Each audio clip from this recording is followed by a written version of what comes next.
জীবনসঙ্গীকে এতটাই গুরুত্ব দিন যেন সে কিছু বলার আগেই বুঝতে পারেন সে ঠিক কিসের চাহিদা দেখাচ্ছে, তার কি প্রয়োজন এবং কি পেলে তার মন ভালো থাকবে। আপনি বিত্তশালী হন কিংবা গরিব, সঙ্গীকে সামান্য ভালোবাসা, সময় দেওয়া এবং যত্ন করা কিন্তু আমাদের সমাজে সব শ্রেণীর মানুষেরাই আছে।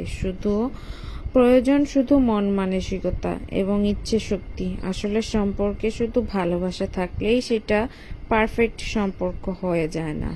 সম্পর্কটা পারফেক্ট করতে গেলে সেখানে ভালোবাসার চেয়ে বেশি প্রয়োজন রেসপেক্ট, ট্রাস্ট আর অ্যাডজাস্টমেন্ট। নিঃশ্বাস আর বিশ্বাস নাম আলাদা আলাদা হলেও কাজ কিন্তু একই। নিঃশ্বাস থেমে গেলে শরীর শেষ, আর বিশ্বাস চলে গেলে সম্পর্ক শেষ। আসসালামু আলাইকুম, আপনারা সবাই কেমন আছেন? আশা করি ভালো আছেন। আমিও ভালো আছি আলহামদুলিল্লাহ।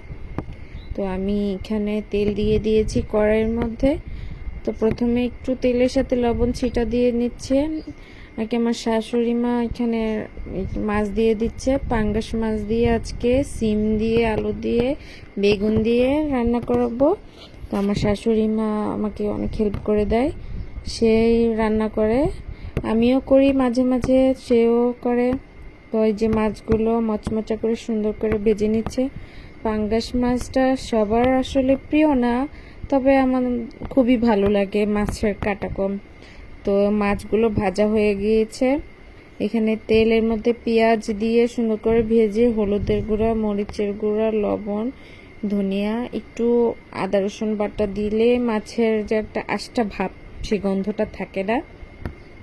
তো মশলার সাথে একটু আদা রসুন বাটা দিয়ে দিলে সুন্দরভাবে মশলাটাকে কষিয়ে নিব। এখন মশলাটা যতক্ষণ তেল উপরে না আসছে ততক্ষণ মশলাটাকে সুন্দরভাবে কষিয়ে নিব। আর তারপরে আমি তরকারি, সিম, আলু, বেগুন, শীতকালীন সবজি, এইগুলো এখন ফুলকপি সবার ঘরে ঘরেই চলবে।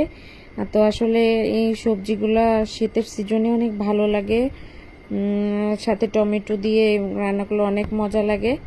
তো এই যে এখন মশলাটা কষানো হচ্ছে, কষিয়ে আমি সুন্দরভাবে এটাকে ভালোভাবে কষিয়ে নেব। আর তারপরে আমি তরকারিটা দিয়ে দিব। তো আসলে রান্না যার যার আসলে রুচিসম্মত, যে যেভাবে খায়। তো আমার কাছে তো এইভাবে কষিয়ে সুন্দরভাবে, অনেকে দেখি আলু, বেগুন এগুলো সুন্দরভাবে তেলের মধ্যে আগে ভেজে নেয়। তো ওভাবে রান্না করলেও অনেক ভালো লাগে, কষিয়ে রান্না করলেও অনেক ভালো লাগে। তো এই যে আমি এখন এগুলো দেওয়ার পরে কষিয়ে নেব, তারপরে ঝোল দিয়ে দিব, তারপরে ধনিয়া পাতা দিয়ে দিব। তো আজকের মতো এ পর্যন্তই, আমার তরকারি রান্না হয়ে গেছে। আপনারা সবাই ভালো থাকবেন, সুস্থ থাকবেন। আল্লাহ হাফেজ।